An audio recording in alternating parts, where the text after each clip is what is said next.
Hi, we're talking about Your Money Matters on NDTV Profit, and my name is Alex Matthew. This show gets you actionable insight on everything personal finance related, whether it is your investments or your tax, or even life after retirement, or how to sell your investments. We keep talking about the importance of SIPs and building wealth incrementally, but we don't spend too much time talking about when you should sell and how you should book your profits, and how do you actually use the money that you've accumulated over a period of time. I've actually heard it described as the story of the dog that chases the car, and then once they catch the car, they don't know what to do with it. We're going to help you solve that problem on today's program. Joining me today is Balasubramanian, who is the Managing Director and Chief Executive Officer, as you know, of Aditya Birla Sun Life AMC. Bala, thanks so much for taking the time, and pleasure speaking with you as always.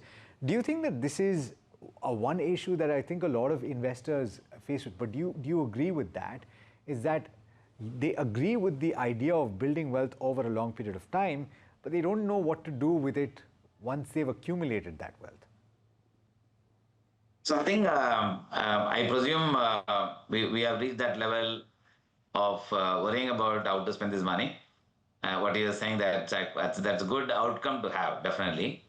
But I think we are at the stage of accumulation. As I speak, we are at the stage of accumulation. When I mean accumulation, I think having seen a market cycle for the last more than 3 decades, at each market cycle, the maturity level of investors keep changing, rather getting better, I would say. So one of the area where both the mutual industry and as well as a mutual fund have made a big progress is to make sure the continuous savings becomes a habit, which is a recurring investment becomes a habit. That is where SIPs now become the way of life for everyone. Anybody who's worried about market, they prefer to choose the investment, not to delay it, by way of SIP investing. So that's something has been one of the big outcomes we have seen. Second is over time, SIPs, you just make it as if you are starting, but looking at the market volatility, you tend to stop your SIP and so on and so forth. Especially during COVID time, people are worried about their own income levels. So we all created a provision called the pass. And then after sometimes, if you are coming for longer term purpose, passing is not the solution. I think you have to continue to invest. Maybe you should cut your expenses to all meet your expenses. You need to save. To create wealth, you need, of course, saves. Wealth comes later. I think what is most important for everyone's in life is to build your assets for future needs, which basically in education, buying a house, buying a properties, and children marriage, retirement, various needs that every individual's got, especially at a time, but inflation keeps rising. I think we must also remember the value of the money doesn't remain the same every year. It depreciates because of inflation, because of the rupee dollar movement, it does depreciate. Therefore, we must save this money continuously. That's the only way you can make your little saving that you have continue to grow for you over a period of time. So that's Bala, something. Yes. It's an important message that you're giving, but I want you to spend a little time to explain this and the importance of keeping that SIP going, because particularly if we look at the last 14 to 15 months or so, it's been a problematic time for the equity markets, right? And so the experience that people have had with their SIPs and with their investments, particularly if they missed the bus during COVID-19 and they started a little later, has been pretty bad. So the tendency at that moment is to say, hey, you know what, my SIP is not doing anything. Maybe I should do something else with that money. But it's the most important time to accumulate. And I think you hit the nail on the head when you said accumulation period. Can you explain that? Yeah. So it's basically the way it the tendency of investors during the market volatility, when the noise levels in the market say turns negative, there's a tendency for them to withdraw and then say, I'll start investing when the sentiment improves. Whereas SIP is not meant for that. SIP is actually meant for whatever the money that you get every month, either by of salary or by of other income or by of some fees and so on and so forth. That remains permanent. Only thing, the saving that money on a continuous basis is extremely important. Therefore, You keep investing every month, every week, depending upon the income level that is coming in. That's very important. Second is also SIP for life. The way we came out with the investor education program, SIP for life. Why did you say SIP for life? And every individuals who start their career at the age of say 24, 25, getting the job, he can't plan for retirement, say, within 10 years. He has to plan for retirement full 30 years. Most of the people, 95% of the people would actually work till about 60, 61, 62, and that's their retirement age. That means that the life period of that working life period or your active life period, which is the income period, you must save. That's why we call it as a SIP for life, then accumulate it. The income that gets generated out of it, if you don't participate in the market, every ups and downs, and if you try to time the market, there's high probability you may enter the market high, and therefore you start thinking I have not made money, or you may miss to enter the market low, thinking the market will come down further low. Therefore, you may miss the market also. The other side, you can never time the investment, which normally comes in the form of lump sum investment. This invest behavior also comes. Therefore, the SIP is something, accumulation stage I call it, and keep investing in the market, whether ups or downs. The advantage of SIP at a very level investing is the number of units gets allotted. If the NAV is high, number of units get allotted low. The NAV is low, the number of units allotted is higher. That's the way it works. As a result of they bring in discipline. What is most important in accumulation of wealth is the discipline that one has to bring and maintain it throughout this period of investment phase, accumulation phase. What is most important is the discipline. Yeah. I have seen the discipline coming for most of the investors. If you have to pay my insurance premium, I am extremely prompt in paying the insurance premium because I am insuring myself for my life. Mm-hmm. Therefore, the goal is actually save my life for the full period. Therefore, I pay the premium religiously every month. Let me ask you a question. Similar model should be done for the SIP. Let me ask you a question. We're speaking at a time, Bala, when gold prices are skyrocketing. So if you were to compare the price of gold and you were to compare mutual fund units and buying through SIPs, and you were to explain this concept of low NAV and high NAV, would this be an appropriate conversation to have? Because I know for a fact that if I speak to a fan of gold, and if I say the price of gold has fallen from $3,500 per troy ounce to $2,500 per troy ounce, they will jump and go and buy a gold.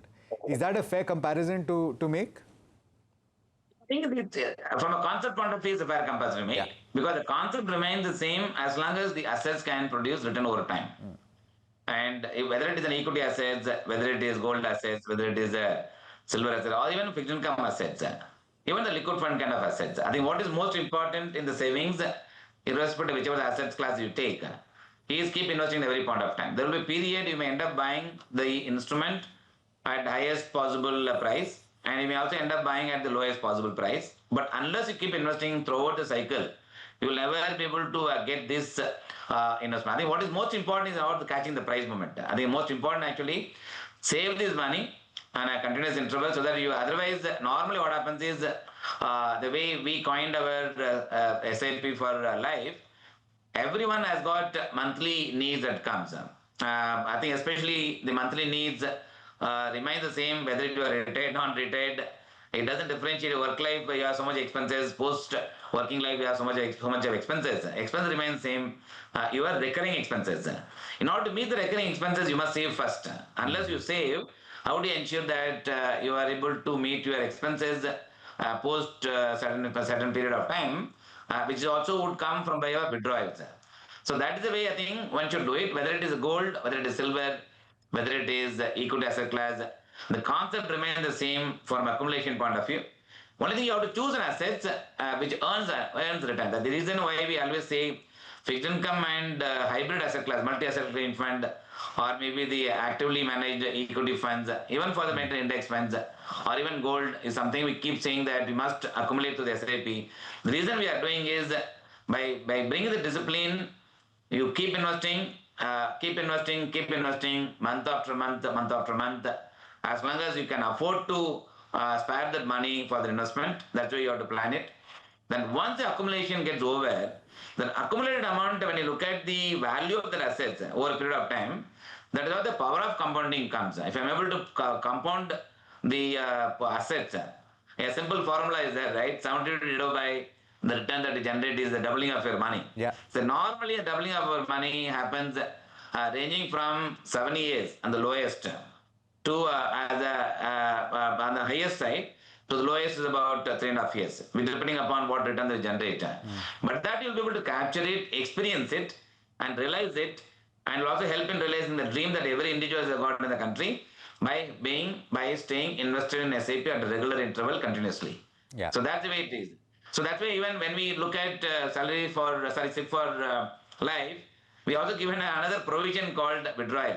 Yeah. That's called SWP. Yeah. Unless you save, where is the question of withdrawal, right? So, but before we get to withdrawal, and you alluded to this, Bala, which is the impact of inflation. And I meet a lot of younger folk, particularly after COVID-19, they keep talking about YOLO, you will only live once. And they say, why should I bother about what's going to happen in 30 years? Because I want to live now. I want to spend the money now.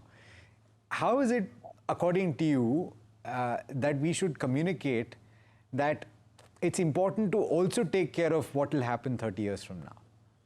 Yeah. So the way the youngsters, I give this advice most to the youngsters, you can say first 2-3 years of your salary income period could be a period of expenses. But the moment you get the joy of getting money in your hand, you must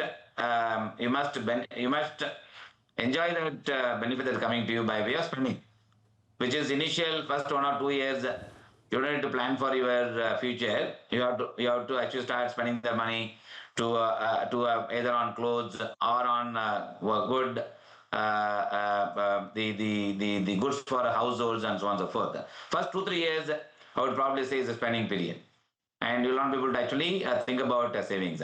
As you start thinking, your increment starts coming in. Every year increment normally is about 7-8% kind of increment. Every working person will get it. So that essentially means that takes care of your inflation rise. That money has to be saved. That's the time I think you start looking at the accumulation. The real need for every individual comes in the age of about 27 to 28 is a period. You start thinking, I'll now get married, I'll plan for my house and so on and so forth. Lifestyle change, I need to take care of my parents and so on and so forth. That I think the seriousness comes around that age. That is the time I think you must start the SIP for life. That should go on.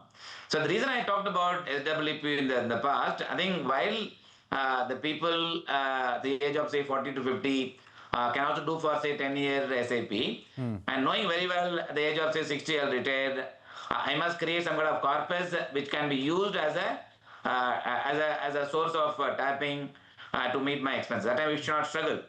So unless you accumulate for your withdrawal, you will struggle. So if you want to spend on credit card, you keep spending on credit card but without accumulating, then suddenly you will come under pressure saying I don't have enough wealth or I don't have money to meet my expenses. That's the way I think it gets coincided. So let me ask you this, and we're talking about SWP, which is the opposite effectively of an SIP, right? You're withdrawing funds on a systematic basis. Why is this such a powerful concept, and why is it better than bulk redemption, one? Why is it better, in a sense, also, Bala, than an interest income that you would get by deploying? Suppose, for example, you've built a large corpus over a period of time. It can stand at what, 3 or 4 or 5 crore rupees, and you need a certain amount of money every month. Why not just put it in a fixed deposit, get your interest income every year, and that takes care of your expenses for the year? That used to be a concept back in the day. Why is SWP superior to that? Yeah. So the reason it's superior is, one, once you do an SIP, once the income level stops, your accumulated amount is there in your mutual fund, let's say equity schemes. That continues to grow. You're not going to utilize all the money that is accumulated for your meeting your expenses. What are the basic expenses that you may have? Your travel expenses, monthly expenses towards your society fees, electricity bill, and credit card bills and so on and so forth, the education fees, those things will come, right? So when you have these kind of expenses, there are actually expenses which can be defined And the one-time expenses could only come in the form of health-related issues, but otherwise these expenses are more or less common for everybody. Once you accumulated this amount over a period of time by your SIP, they'll continue to earn return for you by way of participating in the equity market growth. It continues to grow, and whatever the equity market does from a return generation point of view, the accumulated corpus continue to participate in the growth momentum of the economy, growth momentum on the market. That remains. It continues to create wealth for you. But a withdrawal is actually not going to be the same amount as what is accumulated. It's going to be a small portion of the overall accumulation of wealth that they have done. But that is where I think you can actually regular income. I think once the moment your regular income stops, SWP becomes actually creating an alternative to a regular income by way of withdrawal. At the same time, accumulated amount that you have can be kept for your life. That's why SAP for life, and then you also create a mechanism for meeting your needs by way of SWP. These I think go hand in hand. The power of compounding, which I mentioned about it, that continues to remain throughout your investment life. I mean, throughout your investment that is being held in the scheme forever. Yeah. I think what is most important actually the scheme, the money that you accumulated, it's held forever. The moment you start withdrawing it, your depletion of value would be limited to the extent of withdrawal. At the same time, your balance amount will continue to grow because they remain invested in the mutual fund schemes, and therefore continue to generate, participate in the return that comes from the market. The tax advantage as well, right, Bala? Because your first in, first out concept comes into play here. You're not booking the entire capital gains tax. Yes. See, the capital gain tax, how does it play? When I withdraw, there has two components to the withdrawal. If I withdraw, say, a crore of rupees accumulated, I start withdrawing, say, 50,000 rupees every month.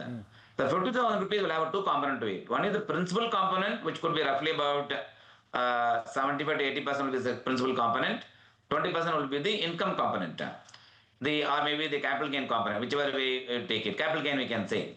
So you have to pay tax only on the 20,000 rupees, not on the full capital gain that you have got accumulated over a period of time. That basically the tax get postponed. You pay tax only in the time of withdrawal. If you do a lump sum withdrawal, then my tax component, tax innocence could be higher because the lump sum accumulated capital gain could be quite large over a period of say 15-20 years, which is roughly in the range of about say 9 to say 13% if you take.